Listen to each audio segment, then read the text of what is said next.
I'm Casey Redbeard, and this video is called My Truly Unbelievable Dating Experiences Here in none other than Guadalajara, Mexico. Unbelievable dating experience here for both good and bad reasons. We're going to go through them. Let's first talk about the good, but in the whole video, we're going to talk about like how beautiful is the average girl, what the English level is, how prevalent is the tattoo problem, how prevalent is the pay for play problem, what's the average intelligence, and how livable it is as a city. Those are the good. And then we'll get into the bad in a second. Believe me, there will be plenty of both in each column. So let's start with the good. Beauty, yeah, these chicks are beautiful. They're some of the most beautiful girls that I have ever seen in anywhere on the planet, certainly in Latin America. They're definitely more of a light-skinned Latina, if that's your thing. That's not my thing, to be honest. I mean, they're so gorgeous, doesn't matter. I do prefer more morena. They're definitely more white. There are still what you'd call triqueñas in Spanish. I guess in English we'd call it like tan, kind of like bronze, olive skin, like a little bit of tan with a little bit of like Pocahontas indigenous features. But they mostly just look like Spanish girls, like a hot white Latina from like Spain, but they're beautiful. A lot of these girls have BBLs. A lot of these girls have had a lot of work done. Tits, BBL. If you don't know what a BBL is, it is a Brazilian butt lift. It's a procedure where they liposuction the fat out of your midsection. Just that alone already makes your ass look way better because the shape is different. But not only do they take the fat from your midsection, they re-inject into your ass. So these girls got like tiny waists, big fat asses, but there's no implant. It doesn't look weird. It doesn't look bad. Some of them are like, maybe you could argue like a little too big, but it's not like, if you're thinking of like a gross, disgusting fake ass with like these jiggly like implants, it's not that. It's their own body fat. And a lot of these girls have them, we'll talk about a girl that I knew who had like, various. She had like her ass done twice. She had her tits done twice. She had a rhinoplasty. She had veneers. A lot of girls, they're very touched up, if you get what I'm saying, but they are gorgeous, okay? English level, extremely high. It's one of the only cities in Latin America where, especially, I've never been to like the slums of the city, right? But in the nice areas like Colonia Americana, certainly Andares, anywhere in Zapopan, the nice areas of Guadalajara, I'm doing cold approach, and I'd say 1 in 4, 1 in 5 of these girls speaks English. Same thing with the girls that I meet on Instagram. I don't usually use dating apps because they're usually garbage, but here it was, well, good and bad.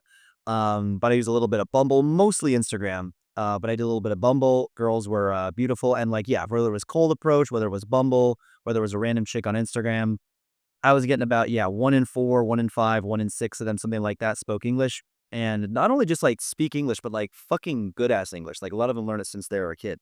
Tattoo problem, medium, I would say. Like it's here. There's a couple of girls where you're like, like she had to put ugly, disgusting bumper stickers on her body, but not too bad. The pay for play problem. They say it's pretty low. There's no like if you go to Medellin, Colombia, they have these places called, I'm not going to say the names of them because I don't want to promote anything like that. Find them on your own time. But, there are these famous places in Medellin or, whatever, these famous strip clubs you can go to. And yeah, they're just kind of known and, most girls are selling it. Supposedly here, that's not a thing. Again, emphasis on the word supposedly, okay?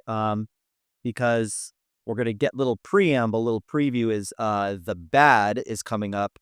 And anytime that there's an obnoxiously high flake rate, which I guess I'm getting ahead of myself and Mark talking about the bad of the city, it's usually because these girls are having they have sugar daddies and they're just being financially supported. But I haven't been here long enough to say. I'm not going to stay here long enough. But on the surface level, very low pay for play.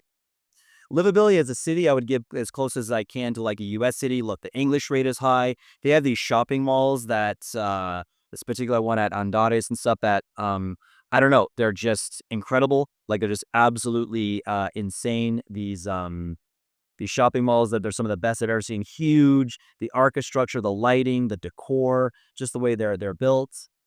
You have Walmart here, you have Costco, you have Amazon. Is one of the biggest problems of living abroad is you literally can't get anything you like, the particular protein powder you like, the brand of L-magnesium thionate or whatever, the type of magnesium that crosses the blood-brain barrier. I forget what type it is. You just can't get anything that's the type of shoes you like.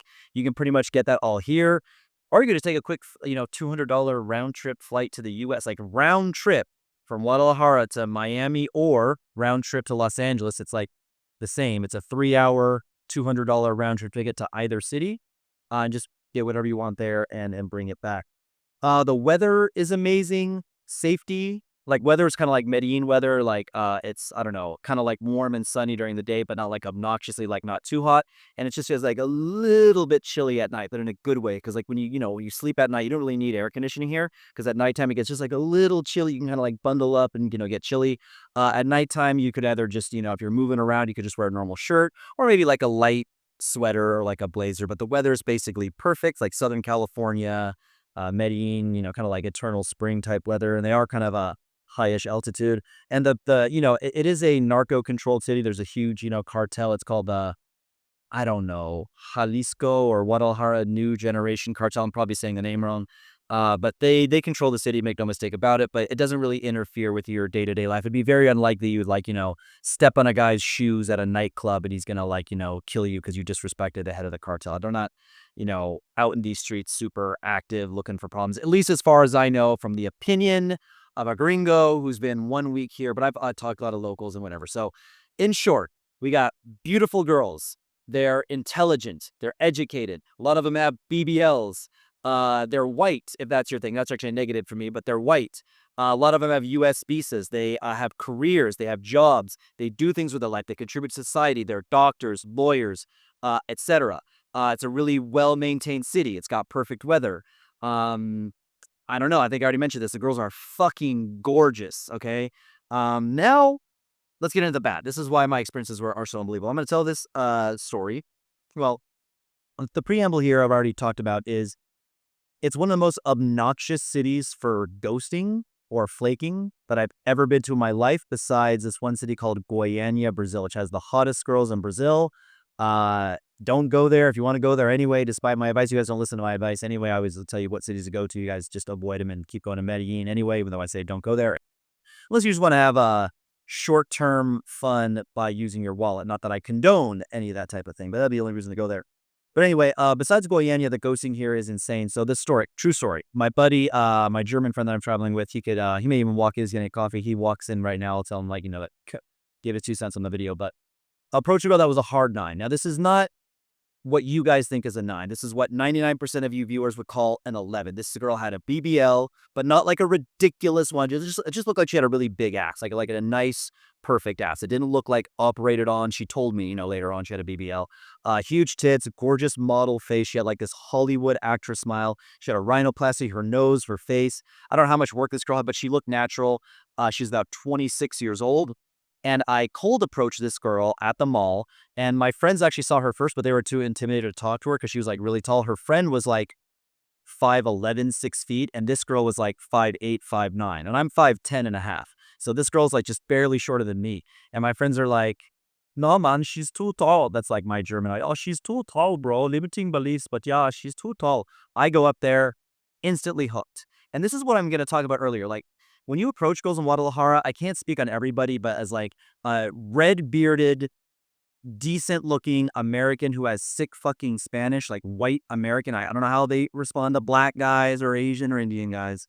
For the most part, if you approach well, not all girls, light up like a Christmas tree. And this girl and her friend were known for, where are you from? Your Spanish is so good. Oh, you from LA? I have family in, Downey and Whittier and blah, blah, blah. What are you doing here? Oh, that's so cool. Thank you for approaching us. It's really hot when a guy has the balls to approach. Guys here don't do that. Da, da, da, da, da. Say, cool. Let me get your Instagram. We'll set something up. She was perfect. Get her Instagram. Go back to my friends. Within 30 seconds, she replies, hey, with 3 Ys, Heyyy. If you guys are born yesterday, hey is a lot different than hey with 3 Ys. If you're not doing anything, she says over DM, come join us for a drink. I'm like, yeah, sure. Where are you at? We're at XYZ place. Go over there and meet her. And it's going extremely well. What can I say? She's totally in my frame. I'm busting her balls. I'm saying, hey, I'm going to marry you, but it's for papers only. This is a platonic marriage, right? Like, we're getting married.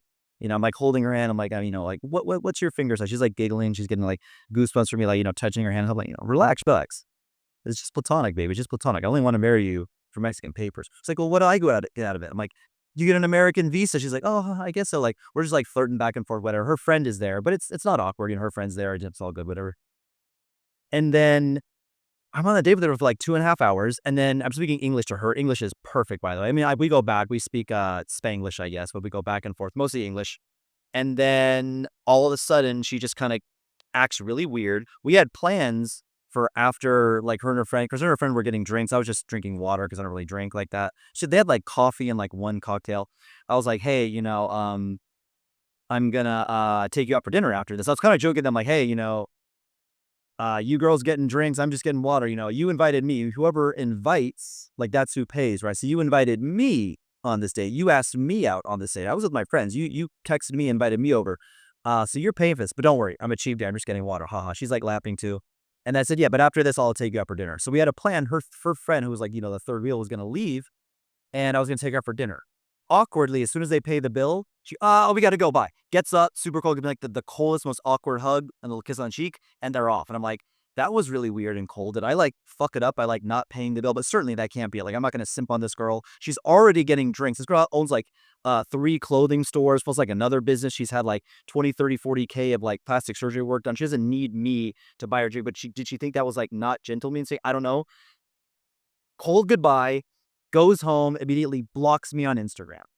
Just like cold, just blocks me, not unfollows me, blocks me. To this day, like we will never know what happened again. This girl was a hard 9. She instigated me, whatever. At another experience, cold approach, a 7. Just a pretty girl, nothing to show off. Very, adorable girl, but not one of these like, stunning statuesque like creatures that you see like on my Instagram or when I put B-roll in my videos or anything like that.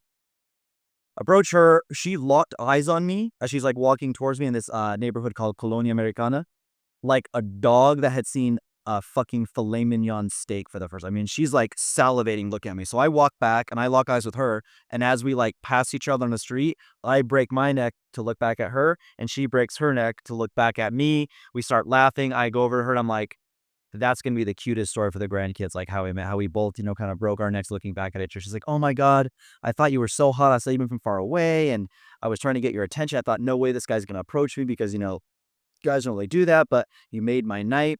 And then her guy friend kind of like, he didn't like touch me, but he put his arm between us. He didn't like put his hands on me, but he kind of like comes up, he puts his arms between us, and he says, "Todo bien," to the girl. He's like, "Is everything good?" And she's like, "No, no, no. I just met him now." And he like kind of looks at me like, like I'm friend zoned and I'm trying to get this girl tonight. And she says, "Oh no, he's just a friend." I thought he was a random guy at first, just like butting in on me, flirting with this girl on the streets.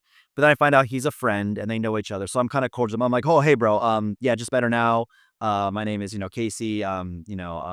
Well, I'm from LA. I'm new here in Guadalajara." And he kind of like, "Oh, okay." He said like the girl's like, "No, no, I want to talk to him." He's like, "Oh, okay." So not only did we lock eyes, have a strong physical attraction, not only did we have a great conversation, and she's like, "Oh my God," like everything I say, she just like a puppy. She's like putty in my hands. She also got to saw me stand up to some guy being like confrontational with me, keep my cool, not like get like butthurt about it or like overly aggressive back, but just like hey, what's up, bro? Yo, nice to meet you, man. Yeah, I didn't ask this problem. Like, hey, I'm going to be walking with you guys now. I'm going to just flirt with her for about, next, 5 or 10 minutes. I'm going to tag along. Then I'm going to get out of here. I did not ask his permission to do. I said, this is what's going to happen, bro.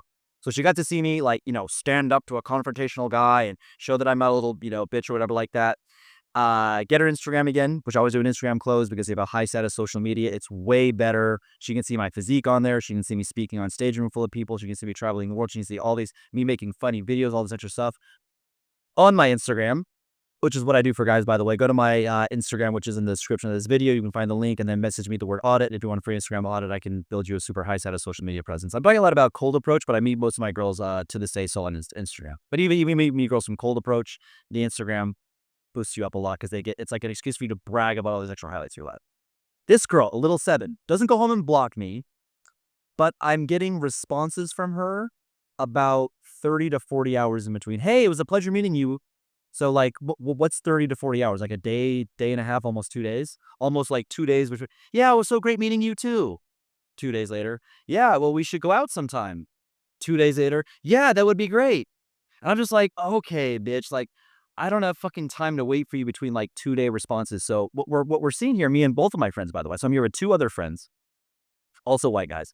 One is German. Anyway, but we're seeing this like over the top, exaggerated, lighting up like a Christmas tree. They are so flattered and excited and interested to meet you, just so enthusiastic, inviting us on instant dates and then going cold afterwards. Weird. And then you probably know where I'm going with this too. Bumble, dating apps. um, it's the same thing. It's like, oh my god, I'm so happy. Oh, your Spanish is so great. Your Spanish is so great. I like you from Spanish. Oh, you speak Portuguese too. That's so cool. Bye. Oh, I love your red beard. You're American. I've always wanted to date an American. Ghosted. Oh, you trouble. Ghosted. Like, it's just like, you're just counting the message. Okay, you're like, am I going to get to 3 messages? Am I going to get to 5 messages? Am I going to get to 8 messages?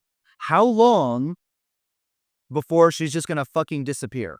And listen, if I had a gun in my head, if I had to stay here, what I would do is I'd hire an online dating virtual assistant. We would run a Tinder account, a Bumble account, probably several Bumble accounts. We'd run 4 Instagram accounts. We'd run insane volume. His job would just be, he would just live like this, texting girls, pretending to be me on my behalf. We'd have pre-recorded voice notes to send these girls. We would triple and quadruple book our dates, and I would have a good dating life here. But like, I don't want to have to, MacGyver, James Bond, invent this new crazy dating system just to get a motherfucking date. Like, I can do that, and I have done that, and I do that for some clients. That's another service we offer. I definitely can MacGyver and duct tape together some fucking, automated system for meeting women using virtual assistants, other people's time, etc. But it's just like, bro, I made a promise to myself after living in Sao Paulo, Brazil, and kind of having like rose-colored glasses when I first got there and trying so hard as a city to make Sao Paulo work. But after, Sao Paulo has like a similar issue with like, flaking. But actually, Sao Paulo, I know for a fact the reason why they're flaking there is because of the massive pay for play problem. If you ask anybody who lives in Sao Paulo, they'll tell you of the beautiful girls living there, 70 to 80%. I think it's more like 90% are into some type of sex work. That's a topic for another video. We actually done topics that interviewed women from Sao Paulo who have said that. These are not my opinions or my words. These are coming from Brazilian Paulistana or Paulistas women that have said this, okay? So here, I don't know why, but I made a promise this after living in Sao Paulo that, listen, I'm not here for the great weather. I'm not here because they have Costco. I'm not here because, there's a nice apartment. Look, I could just live in Los Angeles. If I wanted like nice weather, a nice house, good food, good culture, other Mexican people to talk to, whatever, I could just live in Los Angeles. And my parents baller out. They'd be like, oh, Casey's visiting our son. Oh my God, good to see your son. And as they're entering their twilight years, their golden years, they would love to just spend time with me. I could live there rent free in a baller house in the fucking suburbs. They pay my rent. Obviously, the more the house is paid off, they'd pay for food because I'll go out and like, cook food. Oh, another family dinner with our beloved son. I could do that there if I wanted shitty dating. So I made a promise that no more shitty dating marks. I don't care if I have to live in a dangerous third world shithole. The reason I'm, at this point, damned, I haven't like literally done this, but the reason I, metaphorically speaking, renounce my U.S. citizenship and, become a passport bro for life is for dating. Like, we come here to get feminine women, bro. And I made a promise that like, you don't look like I made Los Angeles, California work. I made Sao Paulo work. I made Miami work. Like, I have nothing to prove to anybody, and certainly not you fucker, certainly not, not to myself, about like, I can make a difficult dating market work. But why do that? What, like, I'm seriously talking the point here where, so a match on Instagram is when a young, attractive, hot girl, you follow her and she follows you back. So between Instagram matches, aka hot girls that I followed and followed me back, and Bumble matches, I probably accumulated more than 60 or 70 here in Guadalajara. 2 dates. 2 dates. 2 dates. Imagine matching with 70 girls across different platforms, and they're all excited. They all chit chat with you, and they all just disappear. So, again, you guys can say whatever you want. Like, that the comments will say, well, you're not hot enough. You're not good looking enough. Yeah, bro. Then why are they instigating me? Then why are they fucking instigating me? Then why are they matching with me in the first place? Like, it's just like, I don't know. It's fucking weird. And then the other things I will say too about, perceived negatives, depending on how you view it, is highly Americanized, but not nearly as bad as like true American women, in the sense that, more like, feminists. They're just, yeah, feminism isn't exactly like weak here. Feminism is fairly strong here. They have a female president at this time of being, there is a female president in Mexico. And I would ask girls, like, hypothetically, I'll be on a video call, they're like, hey, hypothetically, like, Obviously, I'm not like some machista guy or anything like that. I don't think women are supposed to be, baby factories and, complete slaves, mindless drones for the man. But, in the relationship, at the end of the day, that the man is truly the leader of the relationship. Again, he respects the woman and all that. But, the man is, at the end of the day, leads a bit more than the woman. Wouldn't you say? Wouldn't you agree? Oh, no, 50-50. Everything has to be 50-50, I'm like, oh my God. Like, even most American women, if you get them on like the whatever podcast or the Fresh and Fit podcast, most American would be like, yeah, they don't want it to be like 99-1. They want, 60-40 or 55-45. But they do agree that like the man is a bit more in charge. The man is a bit more of leader. Completely bizarre. Every girl that I've asked that here says, no, 50-50. Everything's 50-50. And also, like, other little things too, like not super compliant, not super submissive. Like, I was on a video call with a girl once that just posted, like, photos from here and above, maybe even, like, her stomach, her waist showing a little bit. So I knew she wasn't fat. I knew she had nice tits. I knew she had a pretty face. And we're on a video call. I'm like, "Hey, you don't post anything of, like, your lower body. Like, why don't you do" it came up like, listen, it was calibrated. It came in the moment. It wasn't out of nowhere. I'm like, "Stand up and do, like, a little spin for me." She's like, "No, absolutely not." She wouldn't, like, stand up and do a spin for me. And I'm like, "Bro, like, I have a pretty strong fucking frame. Girls usually fall into my frame. I'm not used to like girls telling me no for something as innocuous as like, stand up and do a little spin for me. Even on the streets, I have like, I kind of grab their hand and like, twirl them around and they spin for me and stuff like that. Like, yeah, if I'm going to take you out on a fucking date or invest my time flirting with you, I want to know if you have an ass. Like it's no, like I have my shirtless physique. Like I post my whole body with no shirt on Instagram, like, and, wearing, tight clothing and stuff like that. Uh, you know, so just, a little bit non-compliant, a little bit Americanized, a little bit like, not and listen, um, to their credit, whatever. Everyone has different tastes. Not everyone has to agree with me. And, I'm not saying this, in a bad way. This is just, some guys maybe want a girl that bosses you around and tells you what to do and isn't compliant and doesn't listen and wants to be treated 100% as an equal and not you, ever dominating her or leading more than her. If that's you, then you're an interesting man, and you have the right to your own opinion on that. But listen, beautiful girls, there's still potential here. I would say, all things considered, I'm sure you could find, truly, truly, submissive and feminine women here. They don't, but if they don't want to be feminine, submissive, that's fine. No one's, forcing them to do that. They can be as independent and feminist as they want to be. I don't make the rules or call the shots here on how women should be. I have my own thoughts on it. You can probably guess what they are. But it's just, if the flaking wasn't so bad, I would love it. It would be perfect. Close to the US, beautiful girls, high English rate. They're independent. They're smart. I guess independent could be taken either direction, but you know what I mean. They contribute to society. They've read books. They've read books. Unlike Pisces from Medellin who don't know what a book is. That they're probably illiterate, most of them at this point.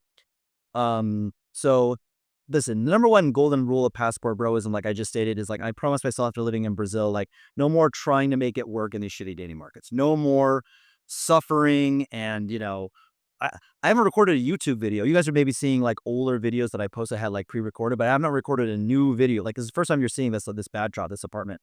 I've not recorded a new YouTube video in like 10 days because I've become a text robot from girls that I meet from cold approach or girls that I meet online. I'm just texting all day to get fucking ghosted. And again, like I literally wrote the book on texting. The texting game is tight. It's happening to all my friends out here. It's happening to locals. I talk to locals. They say, yeah, it's a normal thing. Again, could I make it work if I had to have a gun to my head? Yes, I certainly could. Have I still gone on, 2 dates, even despite the challenges? Yes, I have. Were they insanely beautiful? Well, one was. The other one was a bit of a catfish. So don't make that mistake, guys. Don't put yourself, listen, a lot of guys accuse me of like faking my interactions. They accuse the girls of being, S workers, that I pay them. They're actresses. It's all like, what you guys got to realize is, yes, I am like a decent looking guy. Yes, I do have an amazingly high status, super curated social media presence. I also put myself in like advantageous environments. So that's my reviews on Guadalajara, and subscribe for reviews of more cities around the world for Passport Bro glory and success. Cheers, boys.